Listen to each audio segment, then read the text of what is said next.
This week in your face pollution, retro electric cars and spaceships roasting coffee.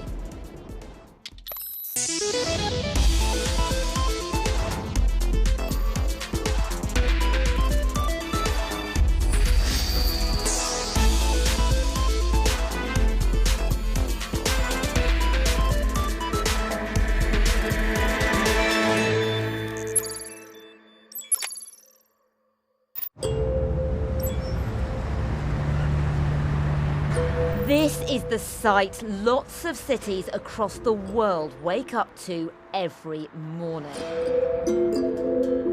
Pollution well over the safe limits. We now know this is killing more people than smoking.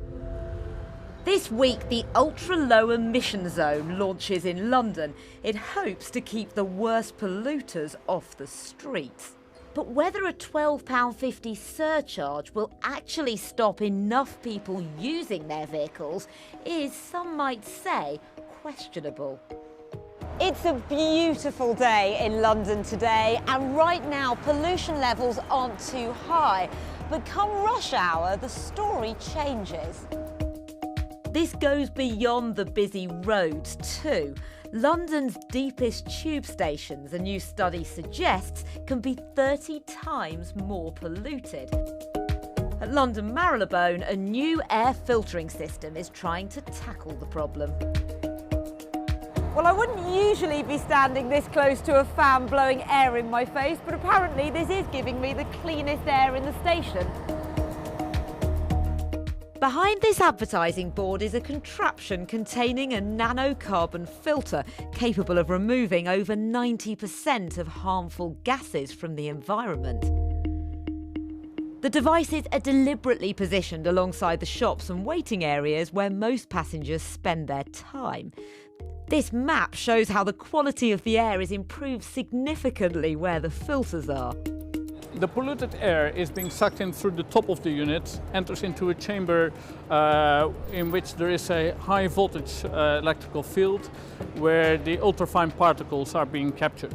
The second stage is then a gas filter where we take out the nitrogen dioxide, we take out eventual ozone that is produced in the first chamber. And then the last chamber is basically to direct the airflow going out to get the clean air in the right place. But it's not just London. Last year, 40 cities across the UK either reached or exceeded the safe limit for air quality. And some have their own plans to better the air. In Southampton, this bus is claiming to clean the air as it drives. The filter on the roof removes the ultrafine particles from the air that diesel engines on vehicles like these are spewing out. And basically, there are two large filter slabs in the unit.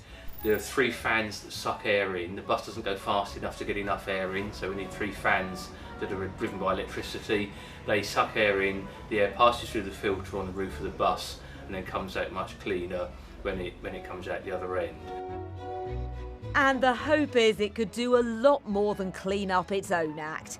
If the city's 5,000 buses had these filters, they could in theory clean the entire city's air twice over, up to a height of 10 metres at least. I suspect there are quite a lot of cities that might be interested in looking at this sort of technology, and if it's on a bus, it could be on a refuse vehicle, it could be on a delivery lorry, it could be on all sorts of things. Now, we don't just need to keep things running with low emissions. Keeping things running at all can be a challenge. Imagine the chaos if these traffic lights went down. Now imagine if the whole system went down due to a cyber attack. But it's not just about transport networks. It's also large factories or power stations which have already fallen victim to these type of attacks. And Dan Simmons has been shown some new research which suggests our infrastructure may be a lot more vulnerable than we previously thought.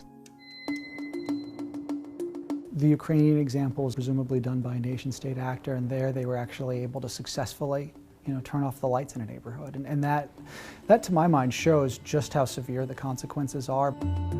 Eitan Goldstein has been helping secure the energy and utilities sectors for almost 10 years.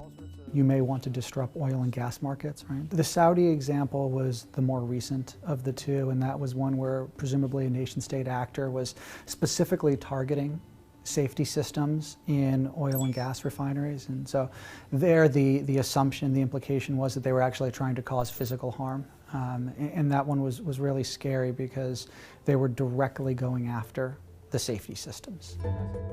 So where does it all begin for the countries or criminals behind such attacks? Today, Eitan's offered to show me a tool called Shodan. Shodan specifically tells me what devices are open-facing to the internet, right? And so what that tells me is there's part of my attack surface, my cyber exposure out there that probably shouldn't be there, and particularly if it's industrial control systems. And helps me then start to prioritize where I'm exposed and what I need to do to start to reduce risk. We're searching for these individual bits of kit that control the big industrial systems. They're called Programmable Logic Controllers, or PLCs, and if you're running a water plant, power station or factory, for example, you don't want just anyone fiddling with them. We know that there's now 6,000 of these PLCs connected to the internet. And this is a real-time result? This is real-time, and they should never be connected to the open internet like that. So there's over 5,000 mistakes being made at the moment. There's many more than that. This is just the tip But these are just the ones that we can find now. And look, this is a list of the countries where they're located, is that right? And so the power of the tool is the ability to click down. So look, there's nearly 1,000 of these in Germany. Right. So let's pull that up here. And what this will start to do is give us some more information on the specific devices, the companies, where exactly they are. And as you can see here, just to give you a sense, you've got a wide range of leading German companies, smaller manufacturing firms. What we're finding here is that industrial control systems are vulnerable everywhere. It's a risk for everyone. It's part of your cyber exposure for everyone. Now, many of the control systems and infrastructure are old and don't get a software update that often, which is one reason to keep them offline. But increasingly, we're connecting more devices to the workplace, so the opportunities for an attack go up. This week, an independent report conducted by a specialist research agency suggests a far worse picture than previously thought. 9 out of 10 of the 700 security professionals working in critical infrastructure that took part in the survey commissioned by Tenable said their workplace had suffered damage as a result of at least one successful cyber attack in the last 2 years. But does it mean systems also went down? If you look at healthcare, oil and gas, utilities, transportation, roughly half of them in the last 2 years have experienced some sort of attack or breach around their industrial control systems that has led to a shutdown. Now, I think it's fair to say that you have to take this report with a pinch of reality, because the experts that responded did so possibly because they had something to say. So you might expect the figures to be a little bit higher than perhaps what is truly the case. But even allowing for an adjustment for that, this report paints a very different picture to the everything's okay scenario that the public might be persuaded to believe. Underreporting of cyber attacks against critical infrastructure is commonplace, and it's not just to protect reputations. It's in order to keep the confidence of us, the public, in the services provided to us all around us every day. The anonymity provided to the workers who responded to this, not the CEOs or the bosses, may also have loosened some tongues. Back at the board, and we've narrowed our search to one particular programmable logic controller that's known to have security problems. What I've been able to do is find this device with a known vulnerability found by Tenable. Surely nobody would leave these connected to the internet. And you've even sort of got a GPS location you can find it on the map. And so what I'm able to do now, and again remotely, is click into that device, and I can remotely change the password. It's not just this one company. Shodan delivers up dozens of potential targets for us, including a major telecoms provider in the UK, Germany, and in this scan, Romania. Shodan and Tenable help companies find where their vulnerabilities are. But are organisations doing enough to protect us? And could this happen again? Absent electricity, some very core functioning goes down. You don't want to need medical care should that happen, for example. And so the consequences can indeed be quite severe. As to the motivations of the attackers, I don't know, but certainly nothing good. Right? It's a way to almost disable a modern functional society. What do you believe is the probability of an attack on that scale in the United Kingdom? Successful. On that scale, quite low. You know, and I think it's important not to fearmonger like that, right? You know, the risk is real. The vulnerabilities are real. The cyber exposure is growing. There is that gap that you and I talked about earlier. But that doesn't mean the lights are going out in London next week. And I think we should be really sober about the risk. You don't need to exaggerate it in order to address it. And if they do go out, if this programme goes out after such an attack? And I was wrong, I trust you'll edit thoroughly.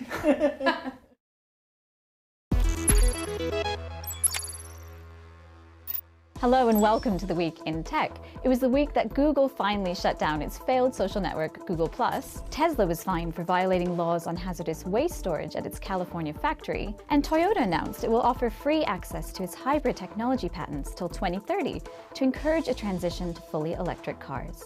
The clearing of a backlog of marijuana possession convictions in California will be helped along by artificial intelligence. An algorithm designed by nonprofit company Code for America will determine if cases are eligible for dismissal or resentencing. It will help clear 54,000 convictions. Recreational use of marijuana was legalized in the state in 2016. NASA is warning a satellite shot down by India is at risk of endangering the International Space Station. Calling the destruction a terrible, terrible thing, NASA's chief said of 400 pieces of orbital debris created, 24 posed a potential risk to the astronauts on the station. A woman carrying 2 Chinese passports, multiple phones, and a thumb drive with malware was arrested at President Trump's Mar-a-Lago resort in Florida. The woman told police she was at the club to use the swimming pool before changing her story to say she was there for a United Nations event. The 32-year-old woman was removed and charged with making false statements to a federal officer and illegally entering a restricted area. And finally, do you fancy working alongside this? Boston Dynamics have shown how its gigantic handle robot could be put to use in a factory. Here it is, accurately moving boxes between pallets. These weigh about 5 kilos each, but the robot can lift up to 15 kilos. Terrifying and useful at the same time.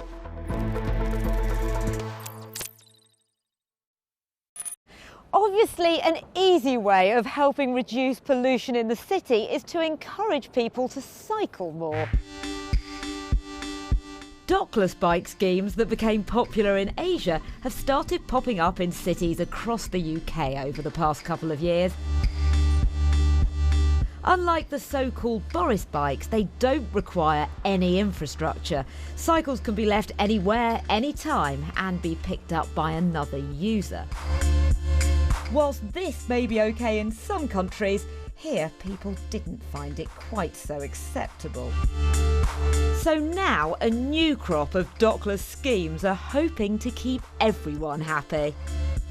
I'm not much of a cyclist myself, so I needed a spot of help. Kitty Knowles has taken one of the brand new Beryl bikes for a spin before they hit the streets in the seaside town of Bournemouth and here in East London. Well, Kitty, you've been getting the exercise today. What's different about this one? Well, this one has a tracker in it, which means it's always connected and it should be easier for you to find. The cycles are designed by the same company that put the green lights on Transport for London bikes. And now it's using the same tech to reimagine how dockless bikes could work in UK cities. Its always-on tracker gets its juice from your pedal power and a solar panel neatly placed in its basket. The marked areas pretty much provide the virtual version of the docks, and cyclists are encouraged to leave their bikes in them. So users will be incentivised to park the bike in a Beryl bay, but you can also have the freedom to park it wherever you wish, but you'll be paying a small premium to do that. And then other users are incentivised to collect that bike if it's left outside of a bay and park it into a Beryl bay. And on the plus side, if a bay turns out to be the wrong size or in the wrong place, you can always just paint another line somewhere else. No need to rip out expensive infrastructure. But if working up a sweat isn't your thing, no need to give up on your cycling dreams. California-based electric bike-sharing company Lime hit the streets of London back in November. Instead of the designated bays, it encourages users to cycle and park responsibly. Well, it may not work every time, but the company says tipped-over bikes send out distress signals to the maintenance team. Hopefully they'll come to the rescue. But electric comfort comes at a cost. A 20-minute journey will set you back £4, whilst the same one costs just £1 on Beryl's top-up scheme. Whilst biking undoubtedly helps keep a city moving, it's hard to believe that on its own it'll be enough to keep us breathing. We're starting to see some interesting things, I think, in the way that the road is shared. Some examples in cities in America where, rather than having bike lanes, we're starting to have slow speed lanes. So that rather than a bike lane where people think only bikes can use, it's a shared space that maybe e-scooters or other slower vehicles can share. Certainly more and more journeys will start using electric power, including our cars. But not everyone wants to get rid of their old gas guzzlers. So Mark Chislak has been finding out how they could still be saved from the scrap heap. When we think of electric cars, images of sleek, modern, almost silent automobiles spring to mind. Their interiors Spartan and stripped of buttons and switchgear, replaced with touchscreen and acres of space. Discovering that this 1953 Morris Minor is in fact a fully electric car might come as a bit of a surprise then. It's been converted from petrol to electric by the London Electric Car Company, based here in Vauxhall. This fine example of a vintage British automobile has had its fossil fuel drinking guts ripped out and replaced with an electric motor and batteries, a task which isn't as simple as I'm making it sound. Matthew Quitter set up his company converting classic cars to electric back in 2017. Parked in his garage now is a range of customers' different old school cars, all being converted from Land Rovers to Lancias. As a result, Matthew has to figure out the best conversion solution for each individual car. In a lot of cases, cars we're converting, they've never been converted before. So with electric Morris Minors, there's a handful of electric Morris Minors in the entire world. The Lancia Beta behind me, no one has ever converted one of those to electric. With each one, the first one is very much a custom, bespoke conversion. We're figuring out where batteries go, we're figuring out how we're going to mate the motor to the gearbox, where does the charger go, how much range can the car physically take. So for example, this Morris Minor, we've kept the gearbox, and in fact the entire conversion has been done in such a way that it could be converted back to petrol very easily if the owner so wished. You're getting 100 horsepower and 200 foot-pounds of torque. That's terrible. Yeah, exactly. Comedian Jake Yapp's Morris Traveller is currently in the workshop undergoing conversion. The car itself is 55 years old, but the electric parts have been salvaged from a modern Nissan Leaf. Well, I bought this car specifically to be electrified. I'd always wanted a Morris Minor, but I'd kind of grappled with the idea of it's very polluting. If I'm going to buy another car, it should probably be an electric car. I get very excited about getting the snazzy display entertainment system sat-nav unit from the original Nissan Leaf. I want that in there because just because it's an old car doesn't mean I don't enjoy toys. I'm really looking forward to going to like service stations on motorways and plugging it, going and driving in the bay for electric cars to charge and watching people looking at it all huffily, kind of going, well, that's an electric charger. Oh wait, it is an electric car. But just how practical is a car like this on London's congested roads? Matthew took me for a spin so I could experience it for myself.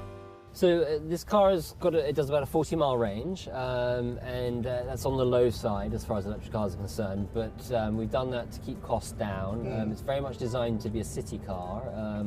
This is a 1953 Series 2 Morris Minor.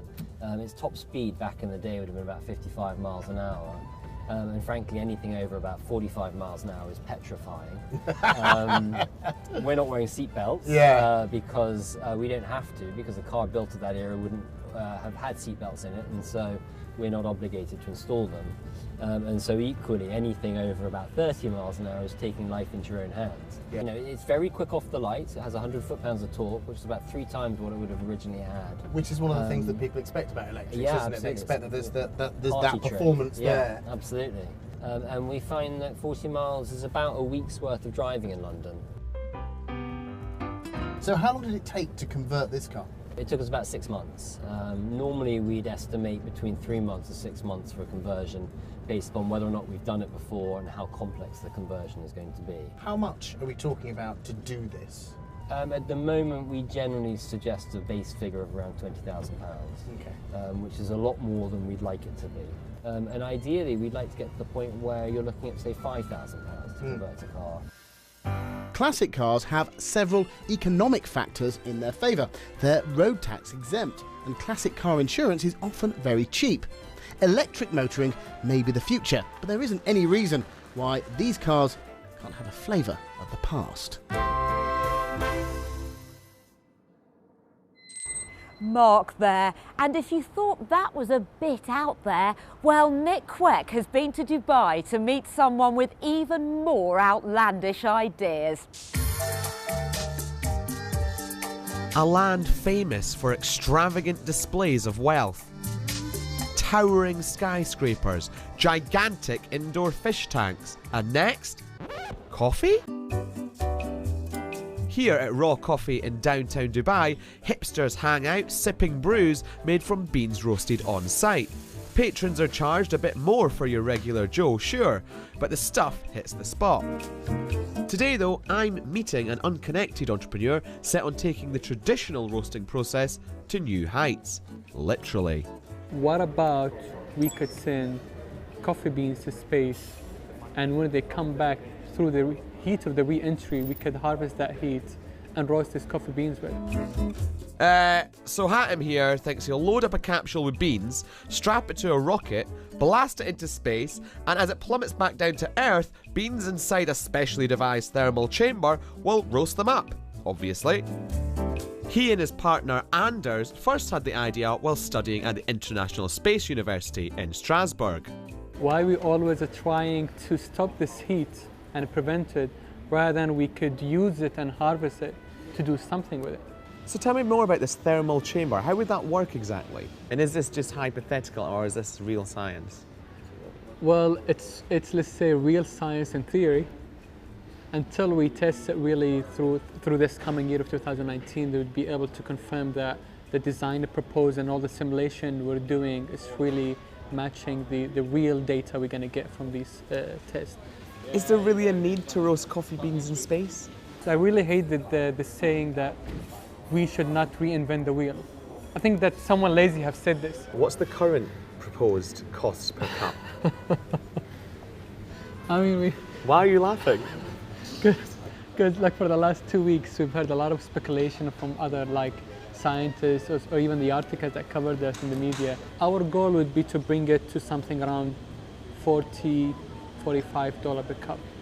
There is no way I'm buying it for £35. I know, for sure. Even if this whole project didn't work, for us the journey of inspiring and motivating people is the most important thing. It's not the end product, it's what's really going to come out as something on a side with this journey of making this product. At 40 quid a pop, for many it's a price too bitter to swallow. But in this city of seriously expensive tastes, it could just be their cup of coffee. That's it for this week. If you want to keep track of what the team are getting up to, you can find us on Facebook, Instagram and Twitter at BBC Click. Thanks for watching.